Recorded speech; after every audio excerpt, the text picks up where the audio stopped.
Eu sou Mário Persona e essas são as respostas que eu dei aos que me perguntaram sobre a Bíblia. No capítulo 8, o texto nos fala desse sumo sacerdote que nós temos agora. E o capítulo 9 vai dizer das suas ofertas, dos seus dons e ofertas, e onde é que ele executa os seus ofícios de sumo sacerdote. Havia na terra um único lugar onde o homem podia entrar na presença de Deus. E era um homem só e uma vez por ano só. Esse lugar era o Santíssimo Lugar dentro de uma tenda que a Bíblia chama de tabernáculo. Essa tenda e esse lugar esse lugar depois do véu, depois da cortina, é onde ficava a Arca da Aliança. E ali, uma vez por ano, o sacerdote podia entrar com uma bacia de sangue de um animal sacrificado, e era só. A entrada não era franqueada a todas as pessoas. Isso durou até o dia em que Cristo morreu na cruz, e na hora que ele deu o seu brado final, o véu do templo rasgou-se de cima a baixo. Porque o tabernáculo, quando eles chegaram na terra que lhes era prometida, o tabernáculo era uma espécie de templo móvel, né? Era um lugar que montava e desmontava e viajava pelo deserto. Durante 40 anos, esse tabernáculo viajou pelo deserto junto com o povo hebreu. Mas quando eles chegaram na terra, e aí o Senhor deu ordem para construir um templo, e foi Salomão, então, que teve esse privilégio de construir o templo. Aí a arca descansou, não teve mais que viajar. Ela foi colocada dentro do templo, num lugar também chamado Santíssimo Lugar, o Santo dos Santos, e ali ela ficou.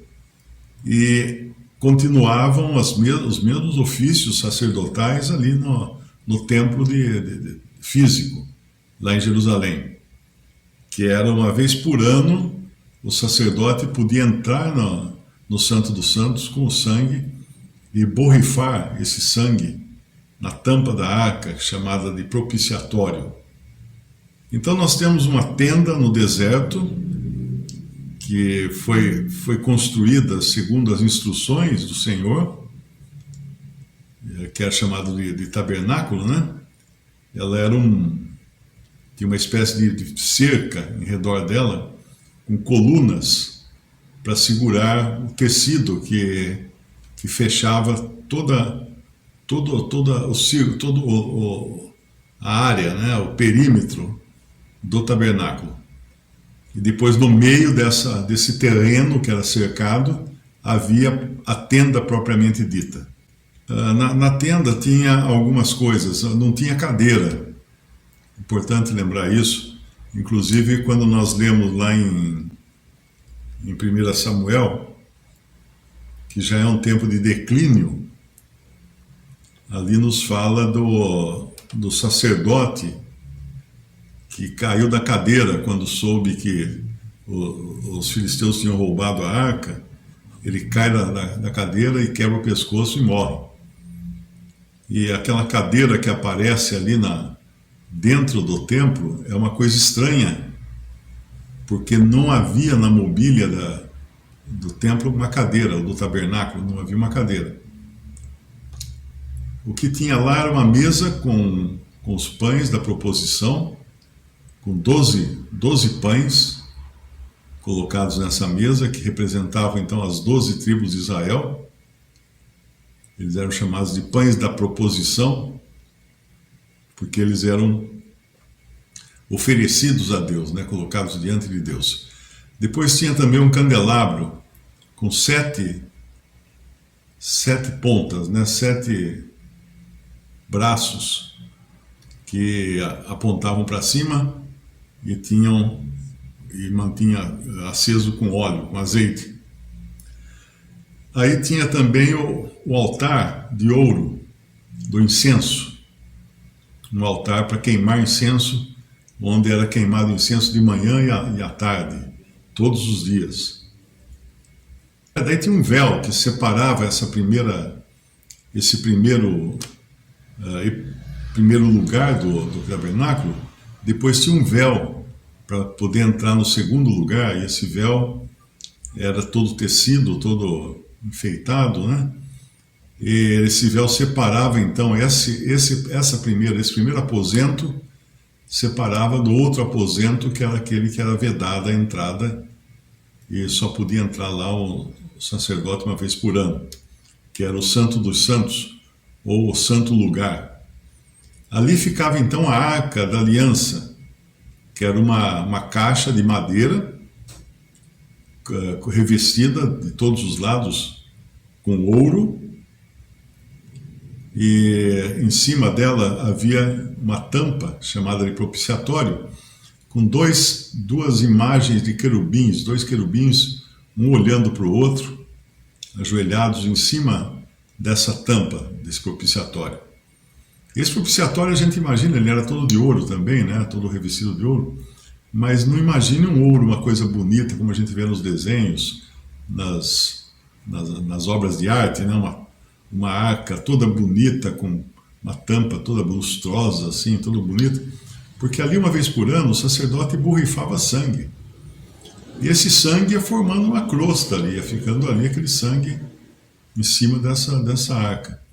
A arca era a representação da presença de Jeová na terra. E dentro dela tinha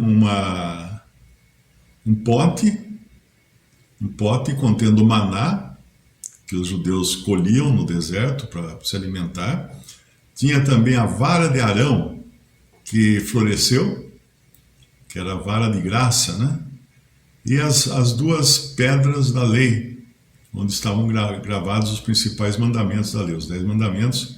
Aquelas duas pedras também estavam ali dentro da arca. Depois, lá em 1 Reis 8, versículo 9, quando vai mencionar novamente a arca, não fala nada do pote e nem da vara de Arão. Só fala que dentro dela tinha as pedras com a lei, as pedras de... Bom, então todo esse aposento, né, esse tabernáculo, essa tenda, ela era na verdade uma maquete, uma miniatura daquilo que existe no céu, que é o lugar real. Eu outro dia estava explicando que quando eu estudava arquitetura, nós fazíamos uma planta, um projeto, né, de algum edifício, e fazíamos também uma maquete, que era uma miniatura. Então a gente fazia em papelão ou em tábua de madeira balsa, né, aquela madeira bem levinha que dá para cortar com estilete. Eu fiz uma maquete uma vez que era de uma capela, de uma igreja católica, mas eu fiz de argila, porque ela era toda esculpida em argila.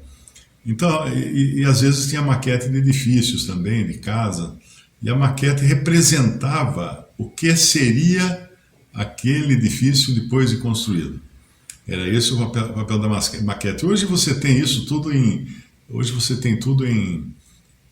formato eletrônico, né? Com projetos em 3D. Eu fazia na mão, não? Assim, tinha que fazer na mão. Tinha prancheta, tinha nanquim, papel vegetal, e inclusive perspectivas, né? Eu cheguei a fazer algumas para vender, perspectivas de prédios. Aquelas que você vai comprar apartamento, tem lá um lugar, quando vão construir, tem um lugar de apresentação, né? Geralmente eles têm lá um desenho grande, bonito, todo colorido, de como o prédio vai ficar, uma perspectiva. Eu desenhava isso, era tudo desenhado na mão, com tinta, com caneta, com lápis de cor, era um trabalhão para fazer aquelas perspectivas. Hoje você faz tudo com programa de computador, né? Não tem mais... E outra, né? Hoje você consegue fazer a animação gráfica, você consegue transformar aquilo numa realidade, para que a pessoa veja o que está acontecendo. Mas ali, naquele tempo, era o que tinha. E o que tinha era uma maquete do tabernáculo, do verdadeiro tabernáculo no céu. Era uma representação terrena. E essa representação terrena, ela permaneceu, vamos chamar assim, até Cristo morrer. Porque quando ele morreu, o véu do templo se rasgou de cima a baixo e depois o Senhor ressuscitou. E depois que ele ressuscitou, ele ascendeu ao céu, ou seja, ele subiu ao céu. E quando ele subiu ao céu, ele entrou então no verdadeiro tabernáculo, que é no céu. Então todas essas coisas não fazem qualquer sentido mais para o cristão hoje. Todas essas coisas que eu digo que eram do antigo tabernáculo, do antigo concerto, da antiga dispensação, da antiga maneira de se adorar a Deus, hoje não tem mais lugar aquilo. Hoje nós entramos na presença do próprio Senhor no céu, diante do trono da graça. Aqui no nosso capítulo 9 de Hebreus, nós vemos que, no versículo 14, quanto mais o sangue de Cristo, que pelo Espírito Eterno se ofereceu a si mesmo, imaculado a Deus, purificará as vossas consciências das obras mortas, para servirdes ao Deus vivo. Ele está fazendo uma comparação, porque no versículo 12 ele falou, nem por sangue, vamos ler desde o versículo 11, mas vindo Cristo, o sumo sacerdote dos bens futuros, por um maior e mais perfeito tabernáculo, não feito por mãos, isto é, não desta criação, não da terra, nem por sangue de bodes e bezerros, mas por seu próprio sangue, entrou uma vez no santuário. Leia aí da seguinte maneira, entrou de uma vez para sempre no santuário, havendo efetuado uma eterna redenção. Porque se o sangue dos touros e bodes e a cinza de uma novilha esparzida sobre os imundos o santifica quanto à purificação da carne, quanto mais o sangue de Cristo, que pelo Espírito Eterno se ofereceu a si mesmo imaculado a Deus, purificará as vossas consciências das obras mortas para servirdes ao Deus vivo. Ele menciona aqui a novilha vermelha. A novilha vermelha era uma novilha vermelha, né, de pelo vermelho, mas era uma raridade. Era uma raridade. Eu creio que desde toda a história de Israel, existiram apenas 6 novilhas vermelhas. Ela não era que nem hoje. Hoje você encontra muito gado vermelho aí, que é fruto de cruzamentos, né, de aprimoramento genético e tudo mais. Mas lá, quando nascia uma novilha vermelha, era uma festa, porque ela serviria de sacrifício para produzir essa cinza. No versículo 13, né? Porque se o sangue dos touros e bodes e a cinza de uma novilha esparzida sobre os imundos os santifica quanto à purificação da carne, quanto mais o sangue de Cristo, que pelo Espírito Eterno se ofereceu a si mesmo, imaculado a Deus, purificará as vossas consciências das obras mortas para servirdes ao Deus vivo. Então essa cinza, a novilha era morta, era sacrificada, a cinza era guardada, e quando havia um pecado, alguém se tornasse impuro, por exemplo, em contato com o corpo morto, era colocado um pouquinho dessa cinza misturado com água de uma nascente, água pura de uma nascente, e borrifado em cima da pessoa, para a purificação da carne. Mas a consciência continuava igual. Ela tinha um pecado, ela continuava sem a purificação da consciência. Por isso que fala aqui no versículo 14, quanto mais o sangue de Cristo, que pelo Espírito Eterno se ofereceu a si mesmo imaculado a Deus, purificará as vossas consciências das obras mortas para servirdes ao Deus vivo. Por isso é mediador de um novo testamento, para que, intervindo a morte, para a remissão ou retirada das transgressões que havia debaixo do primeiro testamento da primeira aliança, os chamados recebam a promessa da herança futura. Porque onde há testamento, é necessário que intervenha a morte do testador. Porque um testamento tem força onde houve morte. Ou terá ele algum valor enquanto o testador vive? Por isso também o primeiro não foi consagrado sem sangue. Então todo sacrifício tinha a ver com Cristo. Assim como o tabernáculo era uma maquete, uma miniatura de um tabernáculo celeste, onde Cristo entrou depois de ter ressuscitado e subido ao céu, da mesma maneira, o sacrifício de Cristo era uma figura ou uma representação daquele sacrifício que aconteceria uma vez só, do sangue do Cordeiro de Deus, do perfeito Cordeiro de Deus, que seria derramado de uma vez para sempre, para a remissão dos pecados. Então, uma pessoa no Antigo Testamento, uma pessoa antes de Cristo, ela só podia ser salva pela fé, porque nada disso aqui fala de salvação, hein? Repare que nada disso fala de salvação. Fala de purificação da carne, fala de ofícios do sacerdote, mas nada fala de salvação. Mas uma pessoa no Antigo Testamento que tivesse fé no Deus de Abraão, fé que Deus iria prover o cordeiro, assim como Abraão falou para o seu filho Isaque, quando Isaque perguntou: Abraão, pai, nós temos aqui a lenha, o fogo, o cutelo, mas e onde está o cordeiro? Ele falou: Deus proverá o cordeiro, meu filho. Então uma pessoa que cresce, porque a salvação só acontece pela fé. Não existe outra maneira de uma pessoa ser salva. A mesma fé que de Abraão, a mesma fé que ao longo de todos os séculos salvou pessoas que confiaram que Deus iria prover o sacrifício. Então, antes de Cristo, uma pessoa confiava que o Senhor proveria o sacrifício para pagar por seus pecados. Depois de Cristo, nós confiamos que Ele já veio e já pagou os nossos pecados. É como a diferença de você comprar a crédito e você comprar à vista. Você compra a crédito algo, você recebe o produto, mas você não pagou ainda. Você vai pagar dentro de um determinado prazo. É futuro, pagamento do que você comprou hoje. Mas quando hoje você compra à vista, você já tem o valor da compra e já paga, já está tudo resolvido. Tudo. Então essa é a diferença. Mas em todas as eras, as pessoas só podiam ser salvas pela fé. Nunca existiu uma outra maneira de salvação. Nunca existiu. É só nós vermos lá em Romanos capítulo 4, né?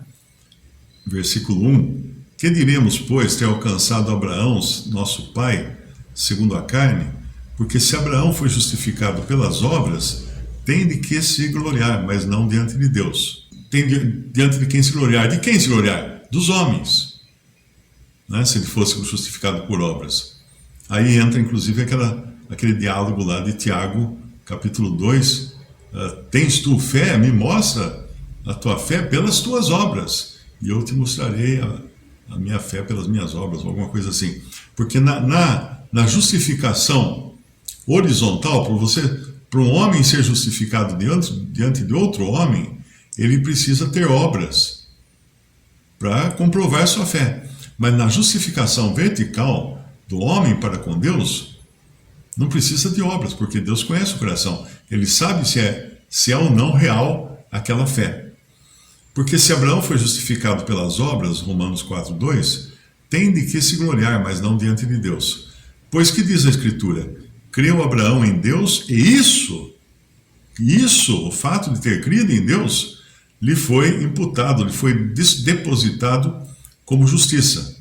Ora, aquele que faz qualquer obra, não lhe é imputado o galardão segundo a graça, mas segundo a dívida. O que ele quer dizer aqui é o seguinte: se eu trabalho para um patrão e faço uma determinada obra, um determinado trabalho, o patrão me deve o pagamento, porque eu não fiz de graça, e ele não vai também considerar de graça. Ele me deve. Então não é graça, é um pagamento por um trabalho que eu fiz.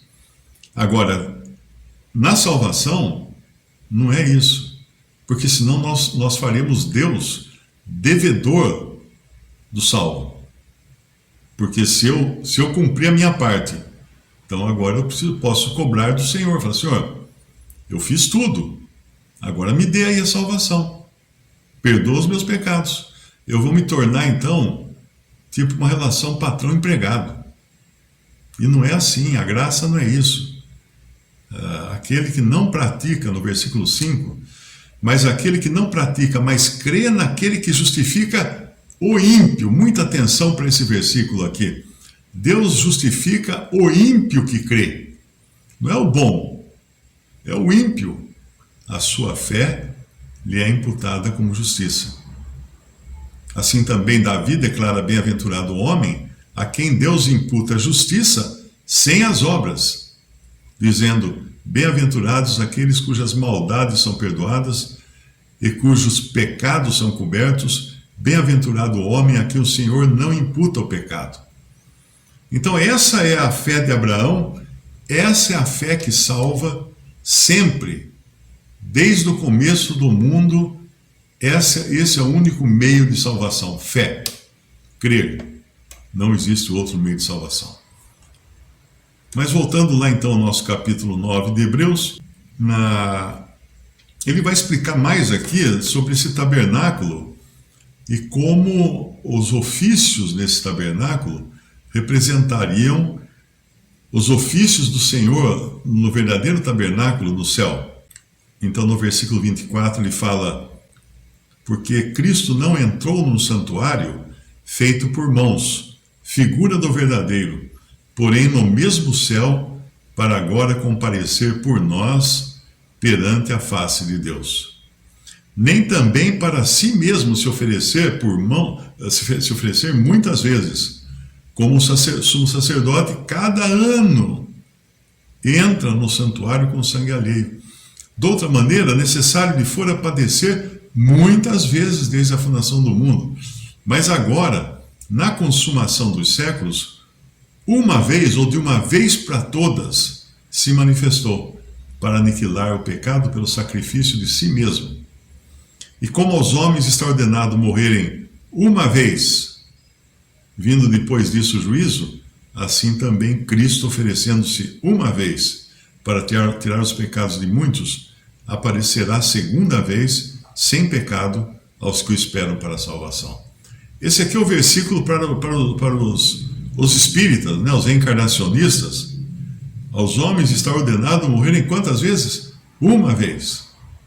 É mentira que morre um monte de vezes e reencarna. Mentira, pura mentira satânica. Se você conhece alguém que é espírita, mostre para ele isso. Isso é mentira, aquilo é mentira de Satanás, dizer que uma pessoa morre, depois reencarna, depois morre, reencarna. Aos homens está ordenado morrerem uma vez, vindo depois disso o juízo. Então tem muito espírita que morreu que agora teve uma surpresa muito desagradável. Descobriu que a única coisa que o espera agora é o juízo, não é a reencarnação. Visite respondi.com.br. Também 3minutos.net. Baixe os e-books ou adquira os livros.